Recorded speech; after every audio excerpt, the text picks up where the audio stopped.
At my daughter's baptism, my SIL snatched the mic and said, "We're just so grateful she got his eyes.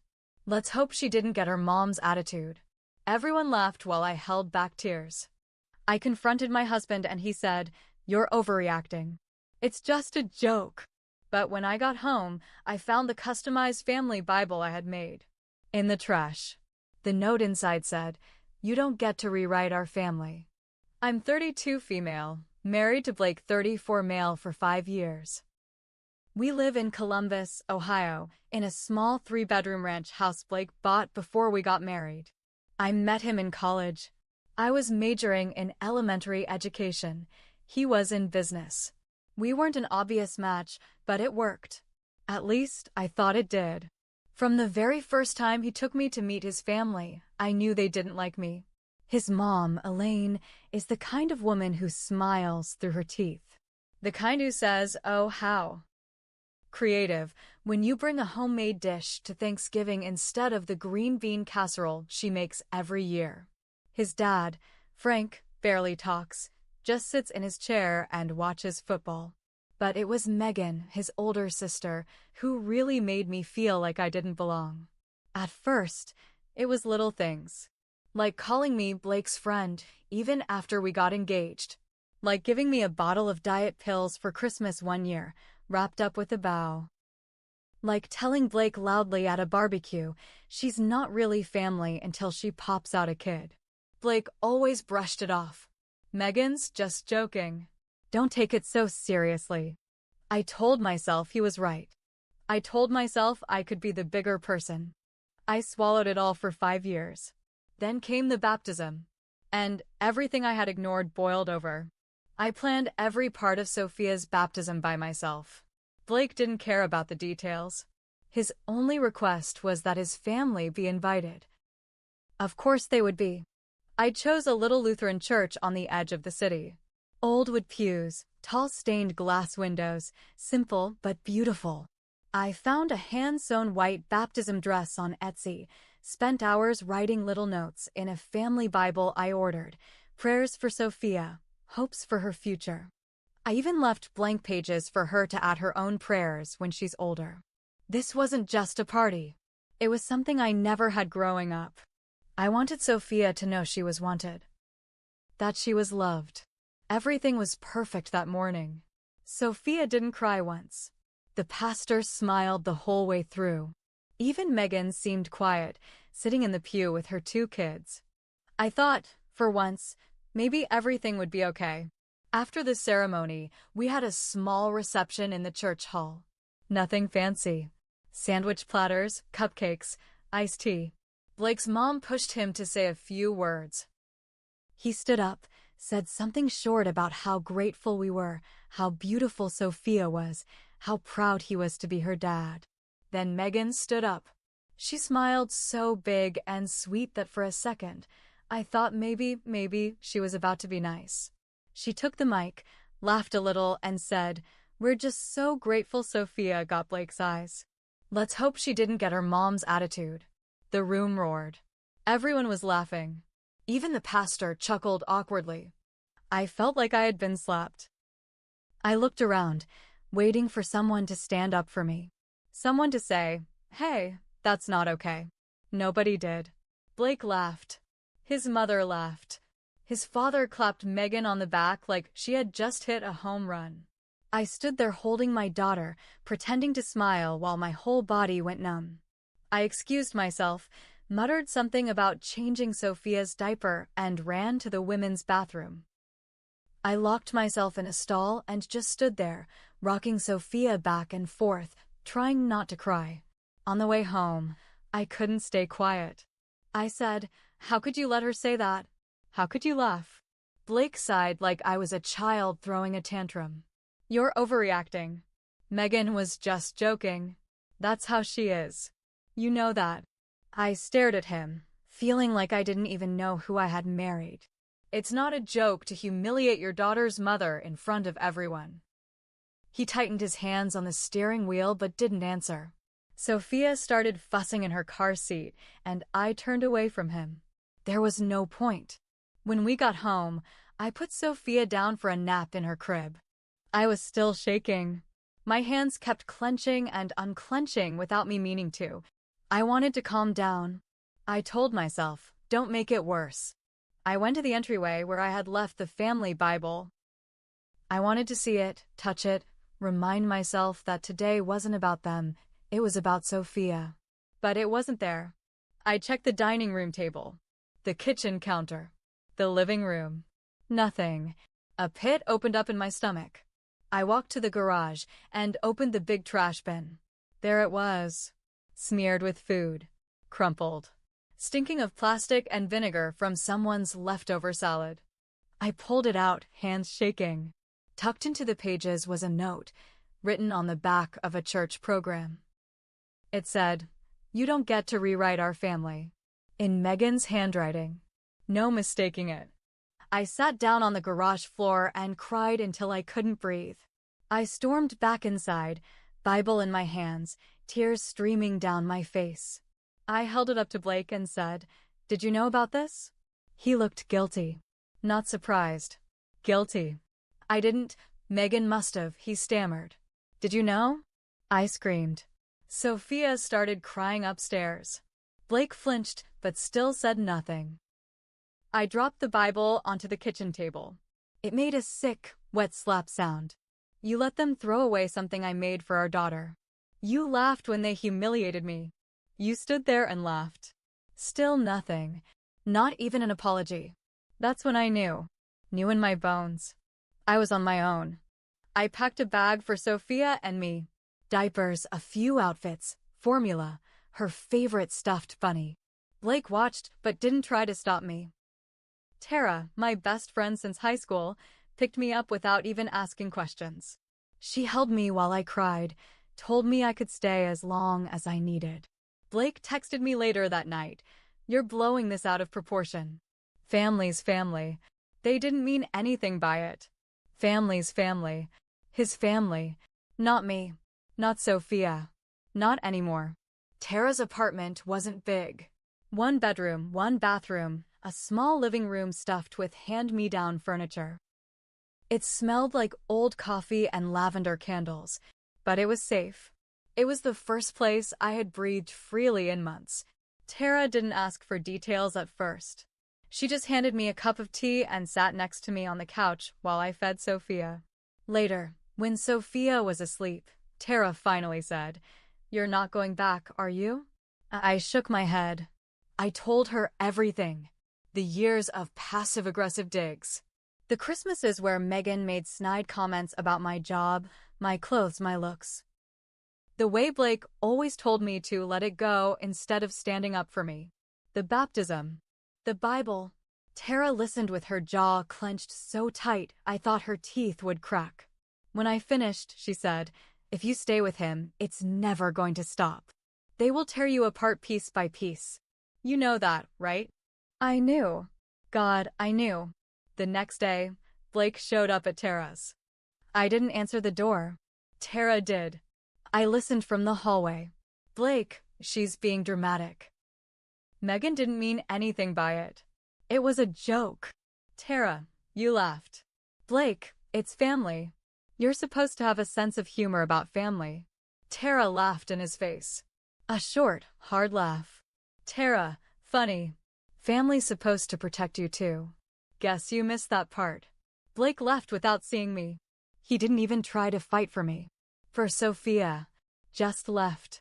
That night, I stayed up until 3 a.m., staring at the ceiling, thinking. I realized something. Megan's whole world was her reputation. Her Instagram full of perfect mommy posts, her church group friends, her husband's job in finance. She needed to look good. She needed to be admired. And Blake?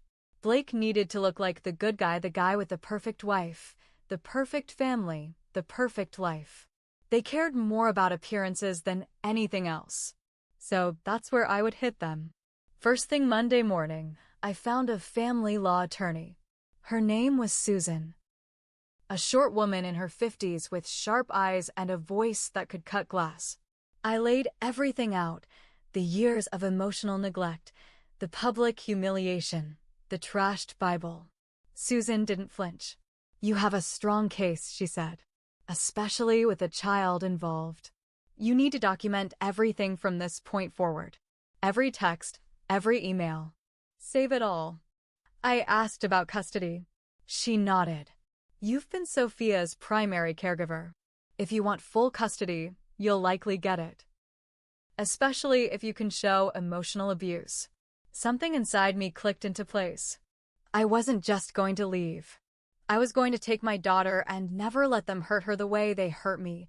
I started saving everything. Every text from Blake. Every fake sweet, "Are you okay?" message from Megan. Every backhanded comment they posted on Facebook where they painted me as emotional and unstable. I printed everything, highlighted everything, filed it all neatly in a binder Susan gave me. I also wrote out a full timeline from the first time Megan made a cruel comment, right up to the baptism. I wasn't going into this blind. I was going into this loaded for war. I didn't post anything online at first. I just waited. Waited until Megan posted a long, sappy post about Sophia's baptism. A post full of lies about how blessed we are to welcome this little angel into our loving family. A post that made it seem like Megan and I were best friends, like we had all stood together in love and faith. That's when I snapped. I commented just once. Not rude. Not dramatic. Just the truth. Interesting how you left out the part where you publicly mocked Sophia's mother at her own baptism and threw her gift for Sophia in the trash. No name-calling. No curse words. Just facts. Within an hour, Megan's comments exploded. Her church friends started asking questions. People from her kids' school commented things like, "Wait, what happened? And is this true?" By nightfall, Megan had deleted the whole post. But it was too late. Screenshots were everywhere. Megan texted me furiously, "I can't believe you would embarrass me like that. You are so immature. You're ruining our family." Our family. Like I was the outsider. I didn't even answer her. Blake called me 4 times that night. Left a voicemail saying, "You're making a big mistake. This is gonna get ugly." He was right. It was going to get ugly. But not for me. For them. After I called Megan out publicly, the cracks in her perfect life started showing fast. At first, she tried to act like nothing happened. She even posted some fake cheerful photos of her kids baking cookies, with captions like "Family is everything." But people remembered. She couldn't delete the screenshots floating around local Facebook groups. The moms from her Bible study started pulling away. The invitations to PTA meetings stopped coming. Parents at her kids' school started whispering when she walked by. Megan tried to fight it. She made a dramatic Facebook Live video crying about jealous people who are trying to tear good families apart. It was pathetic. The comments were brutal. Most people weren't buying it anymore. Then the real bomb dropped. One night, Tara and I were sitting on her couch, Sophia asleep upstairs in the portable crib, when my phone buzzed. A message request on Facebook. From a name I didn't know. It said, "You don't know me, but you need to check out Megan's husband. He's not who you think he is." Attached was a screenshot. It showed Megan's husband, Mr. Perfect Finance Guy on Tinder. His profile was very clear. Full face photo. Bio that said, "Married, but looking for some fun." My heart almost stopped. Tara grabbed the phone out of my hand. We sat there in stunned silence for a full minute before she said, "You realize this means Megan's world is about to really burn down." I didn't even have to think about it. I didn't even hesitate. I hit save. I didn't make a big show about it. No big announcement. Just a quiet little email. To Megan's church pastor. To the head of her kids' private school PTA. To her in-laws, her husband's parents, who I knew hated drama. Just a simple, anonymous email. Thought you might want to know who's representing your organization. Attached were the Tinder screenshots. No commentary. No accusations. Just the truth. It took 2 days. 2 days before Megan's husband was kicked out of their home. 2 days before the church removed Megan from her Family Values Committee.